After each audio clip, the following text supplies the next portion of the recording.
Hi, Gil Hey, Merrick. Shereen, how's it going? Good. So I'm Shereen Fuqua, as you know, and I'm so excited because this is my very first Zoom and the second time that I've ever been on a Zoom. The first time was with Anna on Wired Mustang about 2 weeks ago. She called me because she wanted to do a story on GumBits, on the owner of GumBits. And I did that and I thought, wow, this is such a cool concept. I really need to do this for my company and my product, GumBits, and get the story out, get out, meet interesting people and people that use the GumBits, but mainly to talk about the people. And so, of course, I thought of you and you're kind of my, you're my first to kick this program off. I'm super excited. We're going to do a GumBits Zoom chat twice a month, and you are my first guest. And so I want to introduce you to the audience. Gil Merrick, you were assistant director at USEF, and you might jump in and say how you and I met because you really are a very dear friend. Well, So, thanks. We've known each other for 15 years, and we actually met in Gladstone for the National Dressage Championships that your farm, Collecting Gates Farms, hosted, sponsored. And I met Kat, although she wasn't born yet. I think she was yes, about 7 months along. yes. And I remember fondly when she was about 3, I came to your farm in Atlanta and gave her one of her first riding lessons on Nutter Butter, her mini, and you have video leading her around. And then later when she was 4, we had a lesson on Deauville, who was your husband Jeff's Grand Prix horse. And so she got started. I can remember her actually feeling her first Piaffe steps at the age of Oh, we had a 4. lot of fun. That was a lot of fun. But what's really cool for me is I get to thank you first off for inviting me to this, because I love to be part of a launch, but also for last week inviting me down to Wellington, because I got to see your daughter Kat riding in the USEF's emerging athlete program and training with George Williams. And I know Kat as first a pony rider, then a hunter rider, now a jumper rider, winning lots of national championships and major competitions. And now she's found the same love for dressage. And so to see her riding Prix St. George with George Williams and to be part of that program was just really, really rewarding. And when I drove back home, I live about an hour and a half from Global in Wellington. I had a lot of time to think about high performance and the things that I learned during my 5 years with the USEF. I started off as managing director for dressage. And in that position, you oversee all of the programs, dressage programs that USEF offers. So it's the national programs like juniors and young riders, and the national young horse programs, developing horse program, which Jennifer Keeler managed. She did an awesome job. In fact, she was so good at what she did, it freed me up to oversee all the high performance programs. And at that time, this was 2005, Klaus Balkenhol, the German Olympic rider, was our national coach.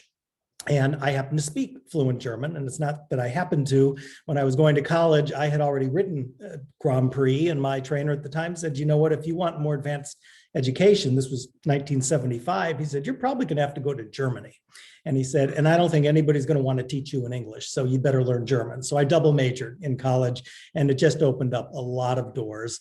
And my career, I've always been in management, finance, administration, general management, and a whole bunch of different industries. And riding was always my advocation, not my vocation. But my job took me down to Sydney, Australia, and I met a Portuguese master of equitation, a little hidden gem. His name's Major Miguel Tavor. And he was a lifetime friend and student of Nuno Oliveira's. And a lot of people know that name as being one of along with Rainer Klimke and some others, one of our master trainers in the 20th century. Miguel passed away a few years ago, but I was able to train with him for 7 years. And I said, Miguel, I want to learn how, I said, I can ride Grand Prix, but I want to learn how to train it. And he said, great, buy a 3-year-old horse that hasn't been backed and I'll teach you how to train it to Grand Prix. And that was And that in Australia? That was in Australia. In Australia, that's And I was interesting. living there and working there, and he wasn't that far from where I worked. So every morning, 6:30 in the arena, he started early to help me. And I had a lesson every single day over the course of the next years. And I also was able to travel with him when he taught clinics. So I could watch him work with 8 or 9 riders over the course of 5 days. And the horses were at all different levels. So it really rounded out my education as far as, okay, here's a gymnastic program for training Grand Prix horses.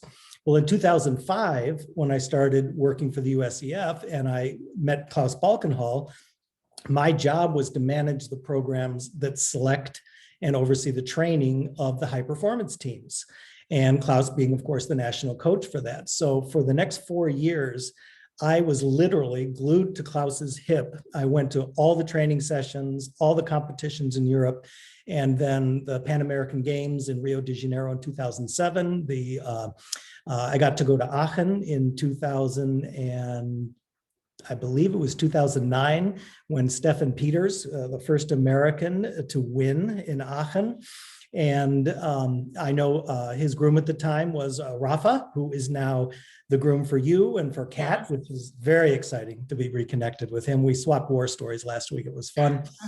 But I got to think about, okay, I knew how to train a Grand Prix horse, but my question to Klaus was, all right, if you're riding high performance, you're now going for the Olympic level, you want to ride against the best riders in the world and be judged against the best. How do you get there? And because I'd seen a lot of people riding Grand Prix and it kind of looked a little bit like going through the moves and, you know, sometimes pleasant to watch, sometimes not pleasant to watch, but working with Klaus, he did all the work. I was his translator and I organized the training. I wasn't, of course, training at all, but I got to watch him and study him. And what I realized was, well, one day I asked him, I didn't realize it. I said, Klaus, what is it about Isabell Werth? Why is she the most decorated rider in history in competition? What is it about her? And he goes, watch her.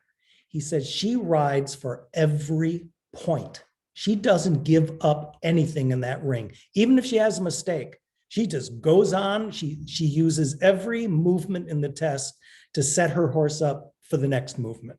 She never misses the opportunity to take a corner and make sure her half halt's passing through, make sure the bending around the inside leg's passing through. She uses the corner. She uses whatever exercise she's in to set the horse up for the next one, to get the hindquarters engaged, to get it where it needs to be to do the next exercise.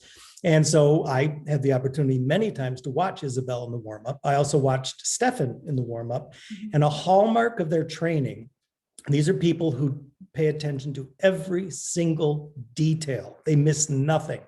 And I think that is a distinguishing factor to the people who make it from Grand Prix into high performance with some degree of success.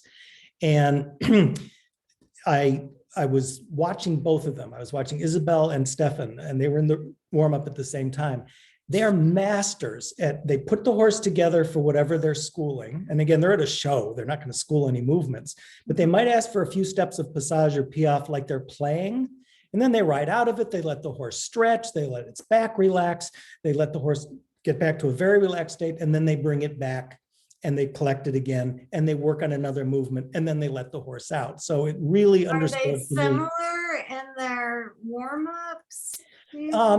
Yes, and of course, it's like any art, the frequency that they do these relaxation breaks, it's depending on what they're feeling right then, and that's where they're masters. They know their horse. They can feel every muscle in its body. They know when there's tension, which I want to talk about in a minute, because these are high performance animals. They're like a gymnast at the Olympics. They're like figure skaters. They're like a swimmer. It doesn't matter what the sport is.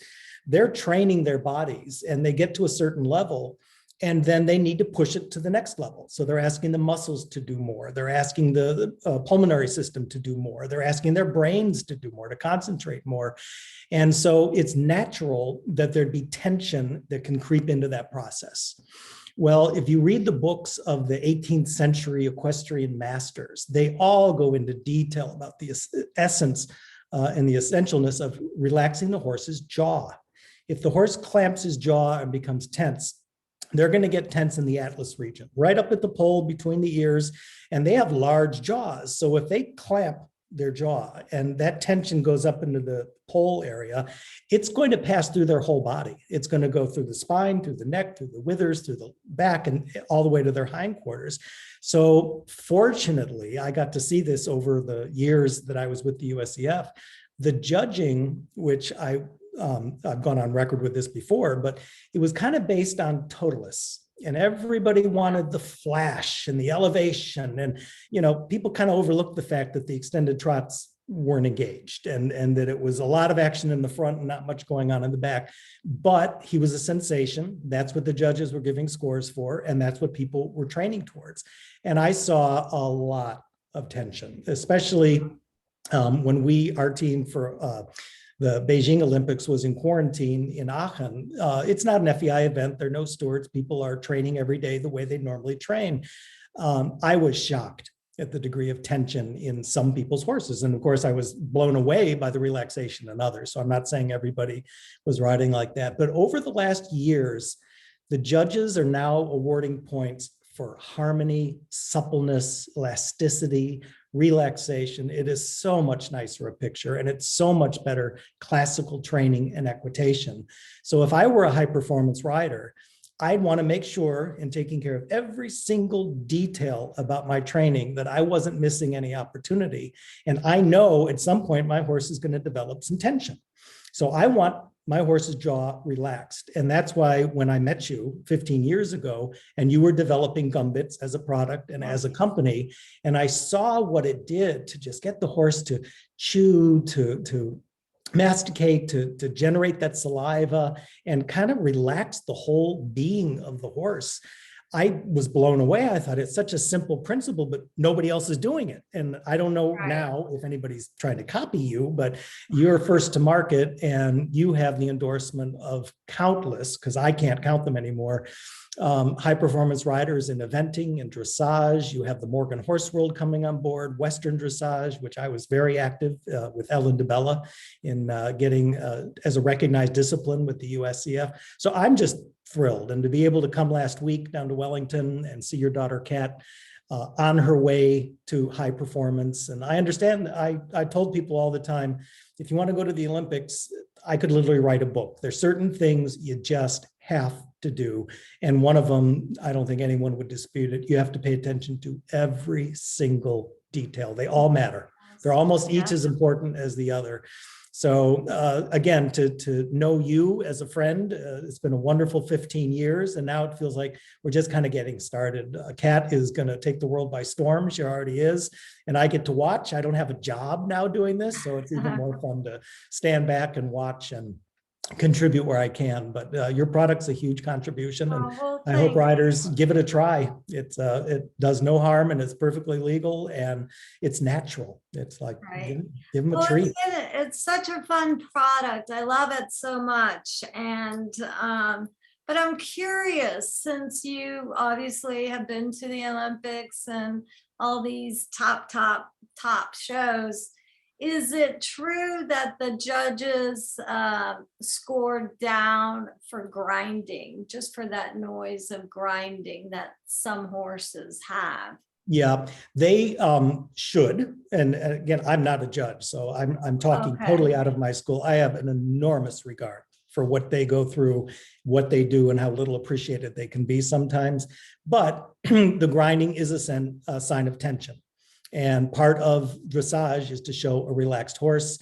Years ago, they used to use the phrase happy athlete a lot. I don't hear it much anymore, but what they were going for was they don't want a swishing tail. They don't want the ears back. They don't want to see a horse visibly resisting the aids. That horse should be invited. Debbie McDonald explained this to me beautifully. She was talking about Brentina, which was a very, very large mare, and Debbie's not tall. She's a petite person. I was at the 2008 Olympic trials in California, and I believe she was reserve champion there behind Steffen.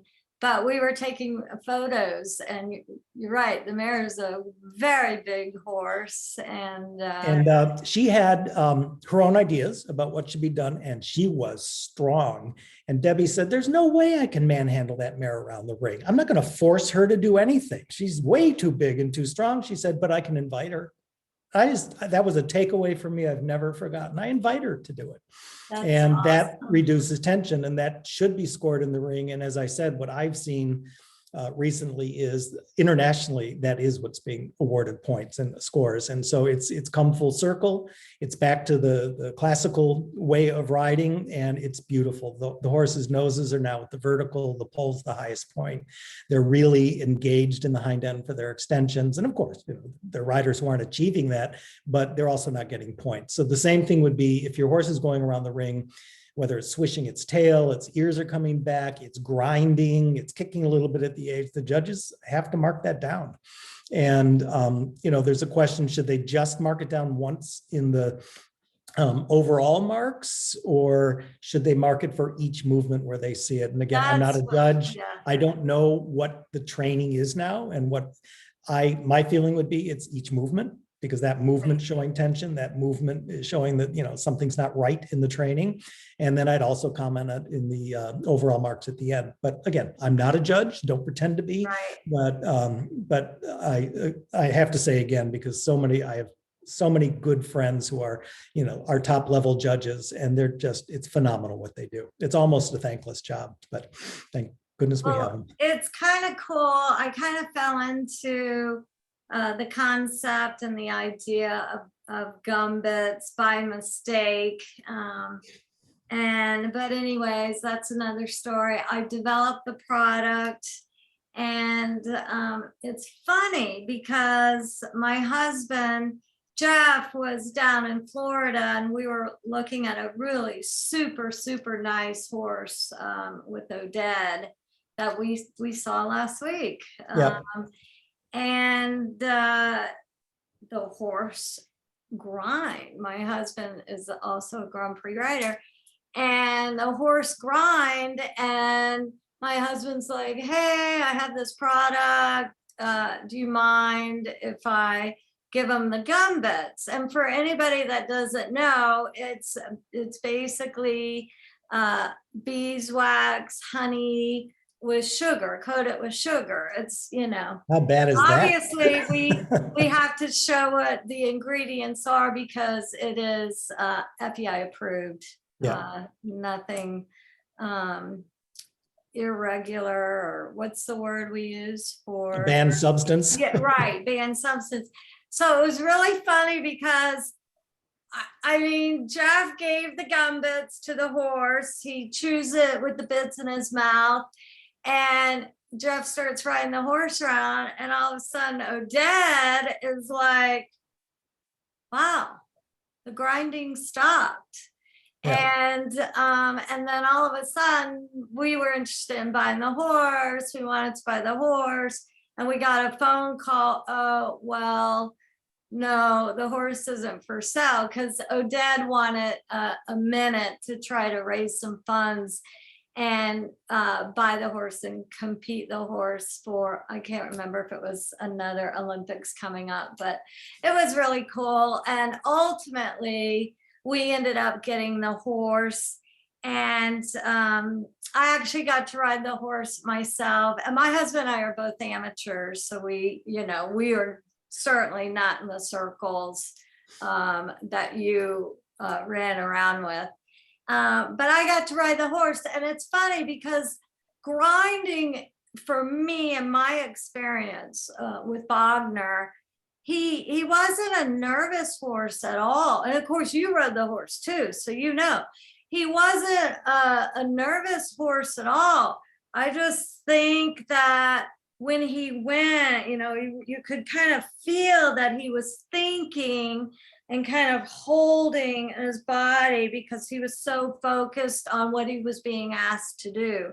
And so I think it's interesting, because people ask me about grinding, and the GumBits, really, it's not all about grinding. It's just about relaxation and people, when they chew, when you start chewing, you relax in your body. And so we got Bogner, we used the GumBits with all our top horses. And then at one point I thought we were going to sell the farm. And then next thing I know, Kat wanted to ride. And we would go to the pony ring and I would always bring the GumBits. I never promoted and sold the GumBits ringside because I truly was a mom, still am a mom. But this is our 9th year at USEF, at WEF. And it's hard to believe, but it's interesting because I've always given the GumBits to all of our ponies, all of our hunters, equitation horse. Now we're in the jumpers, and Kat does quite well. I mean, obviously I made sure she got, super great training from really fabulous people. So she has the good training for sure. Jimmy Toronto is her hunter jumper trainer, and Michelle Gibson is her dressage trainer. But it's just interesting how, I can take this simple product and it can help the ponies or the horses. I remember being at a show and one of the moms, raced down to get me because they had a pony that was a little spooky. And so what they found is as the pony was chewing, the pony kind of stopped focusing on the bushes and was more focused on the ring and just got more relaxed. And I was at University of Georgia, Athens, a clinic, and got into a big conversation with the surgeon there. He goes, "That's so interesting that you have the GumBits for the chewing, and it creates salivation and relaxation." He says there's studies on people and chewing and similar things, and it was a pretty interesting conversation. I have to admit, I haven't had time yet to follow up on the detail for those studies with people, but it's just very simple. And now that Kat's older, I'm really wanting to kick off the education piece of GumBits, or just the chewing and the salivation and the relaxation with the horses. And I meet the neatest, coolest people. I mean, you have no clue. I mean, vaulting. 5 years ago, I got a call from an Italian mother whose daughter does vaulting, and she wanted to try the GumBits. Can you even believe that these kids are on these moving horses doing all those tricks off the side of these horses? It's frightening. No way, Kat, no way would I ever let her do that. But that was a cool call. And I got the son of an Italian Olympian called me. I hope to have him on my show and talk about how it's helped him. But I really don't seek people out. I should, but I really don't have time. And it's just fun how it kind of comes to me and people find out about it. It was dressage, as you know. And then the eventers all got smart and started training with the dressage Olympians. So the dressage Olympians started, using the GumBits for the eventers, going from, full speed ahead to, oh God, we got to get in the box, and how are we going to get the head down? So that was fun. The Western dressage, back in the beginning, you have helped me so much get my business off the ground. Years ago, you got an account for me, or made the introduction with Dover Saddlery. And I am so fortunate to have Dover Saddlery, Taqueria in Wellington, Farm Vet. We talked about it earlier, Mary's in California.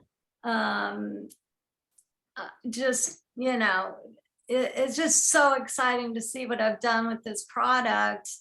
And it's very accessible. So kind of my goal for the year is to educate people and show that it's mainstream. I know with the ponies, Kat is kicking off her ambassadorship program, and just really that it's a fun product. It's I have a contract with USEF. They love it. I'm their official training treat, and we've been sponsoring pony finals for I think 3 years, maybe 4 years now.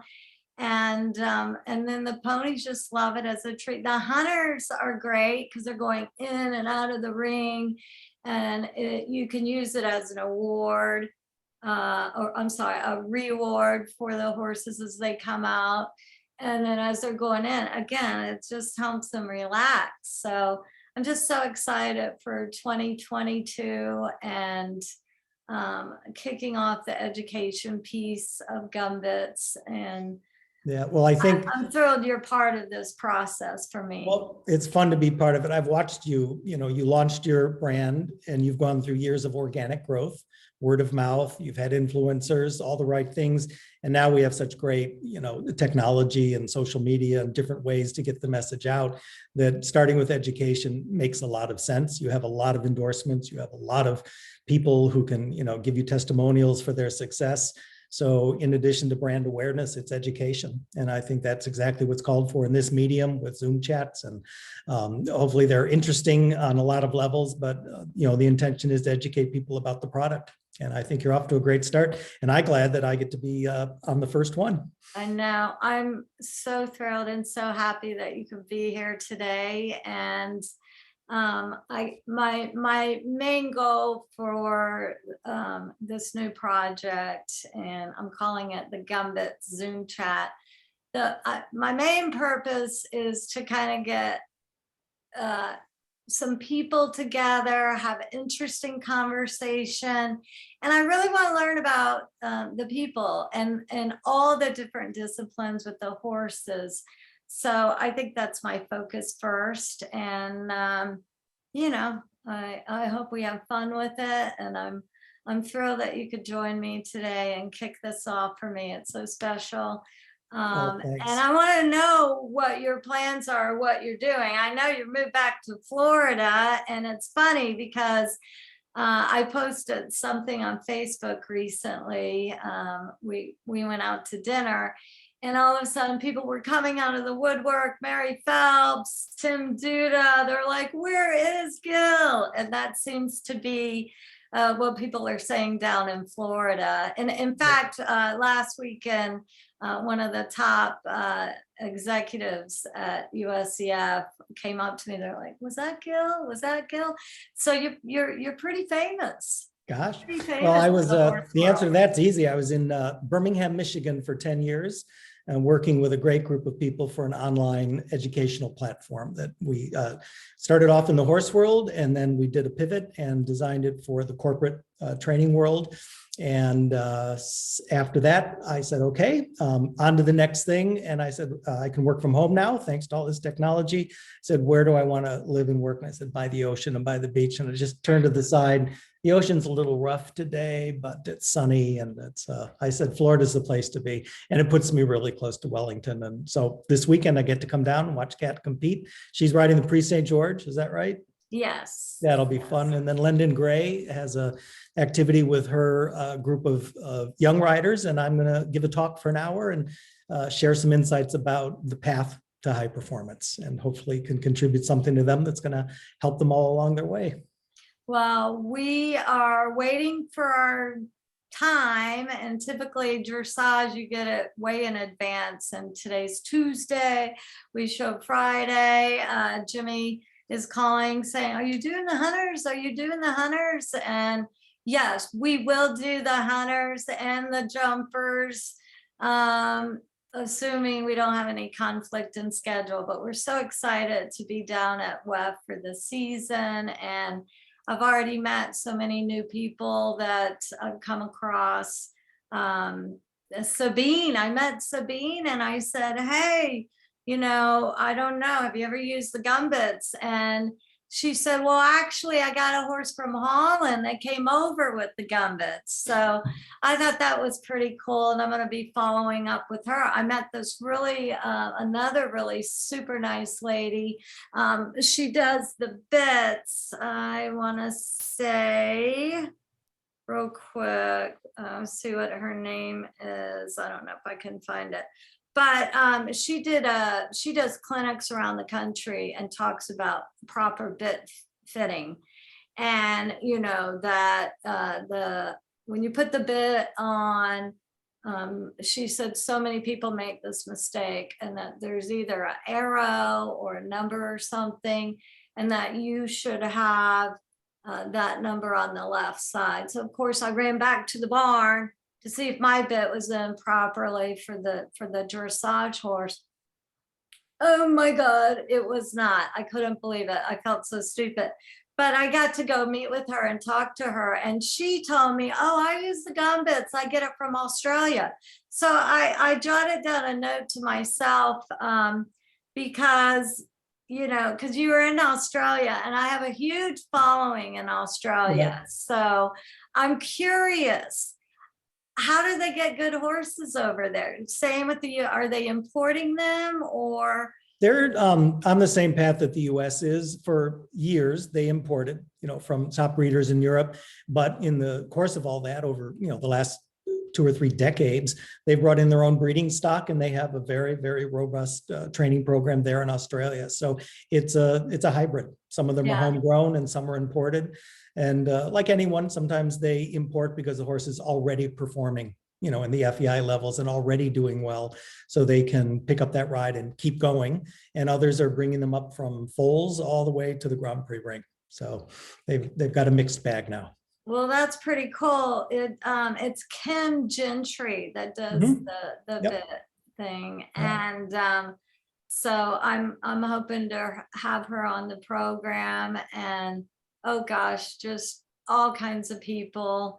But thank you for coming on. Pleasure's all mine. Thank you for asking me.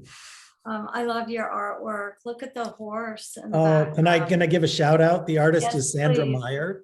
Oh. And I came across her art in Sidelines magazine, and I was just moving here. I've lived here since September, and I got in touch with her and I said, I'm in love with that. It was on its way to an art show in Salt Lake City. And I said, put a red dot on it. Don't you dare sell that. I love it. Calling for my wall. And then I found the butterfly. It's called Papillon.